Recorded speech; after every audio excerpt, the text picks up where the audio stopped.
नमस्कार, फडतरे किचन मध्ये तुमचं स्वागत आहे। आज आपण उकडीच्या शेंगा उकडीच्या भुईमुगाच्या शेंगा कशा करणार आहोत ते बघणार आहे। प्रथमतः मी एका कपड्यावरती भुईमुगाच्या शेंगा घेतलेल्या आहेत, ओल्या शेंगा, आणि त्या थोड्या थोड्या मी बेलण्याच्या साहाय्याने फोडून घेत आहे की जेणेकरून आपला वेळ कमी वाचेल। त्याच्यानंतर मी एका अर्धी कढईवर पाणी घेतलेले आहे आणि त्याच्यामध्ये 4 चमचे मीठ टाकलेले आहे व उकळी आल्यानंतर मी शेंगा त्याच्यामध्ये टाकलेल्या आहेत। आता गॅस फुल ठेवलेला आहे।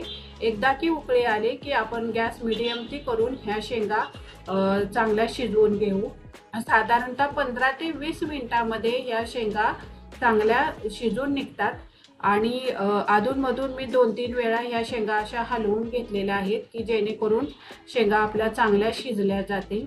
आणि त्याच्यानंतर मी एका चाळणीमध्ये ह्या शेंगा गाळून घेतलेल्या आहेत की जेणेकरून सगळे पाणी आपले नितळले जाईल म्हणून।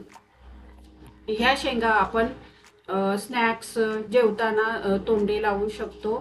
त्याच्यानंतर ह्या शेंगा आपण प्रवासामध्ये सुद्धा नेऊ शकतो, उपवासात खाऊ शकतो आणि आपण वर्षभर ह्या शेंगा टिकवून सुद्धा ठेवू शकतो। जर तुम्हाला वर्षभर ठेवण्यासाठी रेसिपी पाहिजे असेल तर मला कमेंटमध्ये नक्की सांगा।